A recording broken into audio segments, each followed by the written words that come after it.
Hi friends, இப்போ நம்ம தளபதி விஜய் அவர்கள் பாண்டிச்சேரியில் நடத்தின மாநாடு தான் சோஷியல் மீடியாவில் செம்ம பரபரப்பாக போயிட்டு இருக்கு. தளபதி விஜய் அவர்கள் அங்கே பேசின ஸ்பீச் எப்படி அதில் மெயினாக புதுச்சேரி கவர்மெண்ட்டுக்கும் அண்ட் புதுச்சேரி முதல்வர் ரங்கசாமி அவர்களுக்கும் என் மனமார்ந்த நன்றியை தெரிவிச்சுக்கிறேன் அப்படின்னு சொல்லிட்டு இதை பார்த்தாவது தமிழ்நாட்டில் இருக்க அந்த திமுக கவர்மெண்ட் கற்றுக்கிட்டா நல்லா இருக்கும் அப்படின்னு டைரக்டாக அட்டாக் பண்ணி பேசியிருக்காரு. இது மட்டும் இல்லாமல் வரப்போகிற எலெக்ஷனில் 100% எல்லாரும் பார்த்து கற்றுப்பாங்க அப்படின்னு மக்கள் மேலே அவ்வளோ நம்பிக்கை வச்சு பேசியிருக்காரு.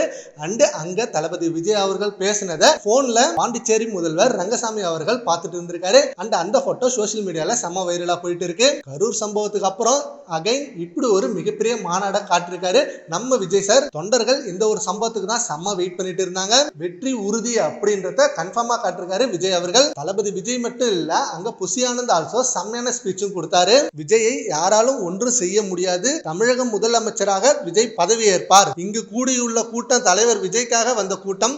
வேலை நாட்களில் இவ்வளவு பேர் கூடியுள்ளார்கள் என்றால் அது தவிக தலைவர் விஜய்க்காக மட்டும்தான். புதுச்சேரியில் தமிழக வெற்றி கழகத்தின் ஆட்சி கண்டிப்பாக இருக்கும்.